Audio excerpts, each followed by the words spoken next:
Bakit, sir? Anong problema? Mahina ang baterya eh. Baka naman hindi sa ito. Duda ka ba sa akin?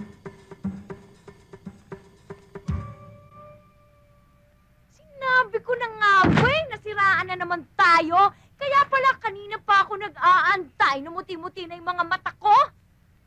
Ikaw kasi sinabi ko sa iyo noong pa, bumili ka na ng bagong battery. Ano, dahil sa kakuriputan mo, ayan na pala natin, nasiraan tayo, at hindi mo man lang inisip yung mga anak natin. Kawawa naman sila. Ano kaya kinakain nila ngayon? Magtula ka na! Ano? Ako na naman? Sobra ka na? Ayoko na. Huwag na ho, misis. Sumakay ka na lang. Ako na ho magtutulak. Oh, mabait naman pala yan eh. Ha? Kakanya eh. Hindi, wag na lang. Hindi, okay lang ho yun. Ah, okay lang? Okay lang ho. Sige na nga. Salamat ah. Oo. Kaligayahan kong tumulong.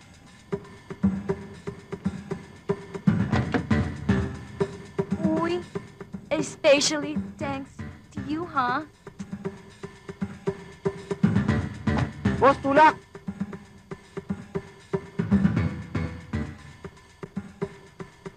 Salamat ah! Konti-konti na lang! Pare, bakit? Pare, tulak natin. Tulak ba? Oo. Sa likod ng tulak, pare! Diretso.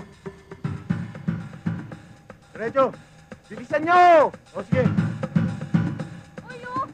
Kotse natin yan ah! Oo nga, no. Brad, thank you! Sige. Salamat naman. Salamat! Hoy! Kotse ko yan! Hoy! Hoy! Kotse ko! Ha? Bakit ako? Kotse ko yun eh. Tinulak niyo pa. Habulin natin! Dali! Hoy! Kotse ka! Balik mo yan! Hoy! Bakit hinayaan mong kunin ng karnaper na yun yung kotse ko? Sir, akala ko sa kanila eh. Ano sa kanila? Sa akin yun. Kotse namin yun. Amin yun! Sir, siya kasi. Totoo ba sinasabi mo? Nakalaya si Versosa? Kailan? Last night. Naniniwala na ako na butas ang batas. Ang laki talaga na nagagawa ng pera. Nababaluktot ang tama. Natutuwid ang mali. May good news ako sa'yo. May nakapagturo sa akin sa nanay mo. And I saw her myself. Saan? Sa...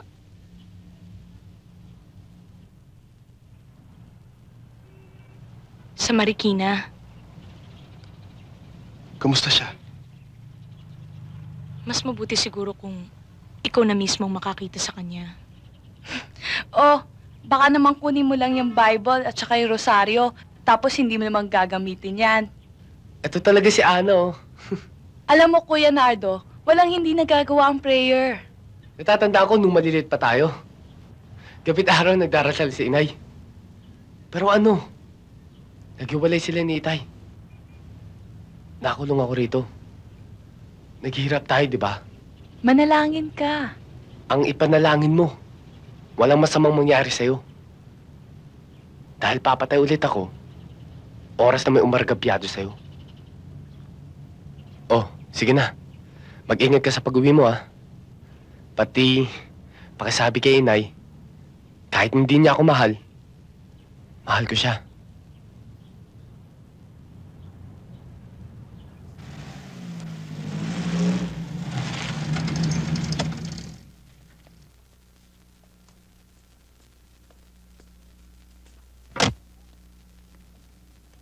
Karding, sandali! Yes, ma'am. Nakalimutan ko sabihin sa'yo. Si Nena, may crush sa'yo. Uy, Mama, wala pa po akong kaalam-alam dyan eh. Tsaka hindi ko po naintindihan yan eh. Punta kayo sa sorority ball namin. Naku, surot! Masakit mga gat yun, huwag tayo pumunta roon. Ikaw talaga napakahina mo. Hindi surot, surititibul. Naku, Layo, sorority ball. Isang malaking okasyon yon. Sayawan yon, kaya pupunta kayo, ah. Pupunta kayo? No, ma'am. Walang masama kung makisalamuha ka sa matataas na tao. Tulad niya sila Teresa at Tena. Pagbigyan mo sila sa kanilang imbitasyon na soli-soli dance. Suri-suridad. Surititibul. Simpleng English lang eh. Naturingan ka pa naman. Abogado namin eh. Di umabigkas. Surititibul. Tsaka may problema tayo dyan, Karding. Wala tayong pang-spooting. Oo nga. At saka isa pa, ang mga pa ako hindi sanay sa balat na sapatos. Gagalisin ang mga daliri ko ron. Pero, kung makikisalamuha tayo sa kanila, ayon kay attorney, aba, pasisikliban ko sila talaga. Wala kayo naamoy. Ang bao! Bawa kayo bumbero! Diyan! Ang bao! Ang bao! Bumaba ka dyan! Bao ng paa mo!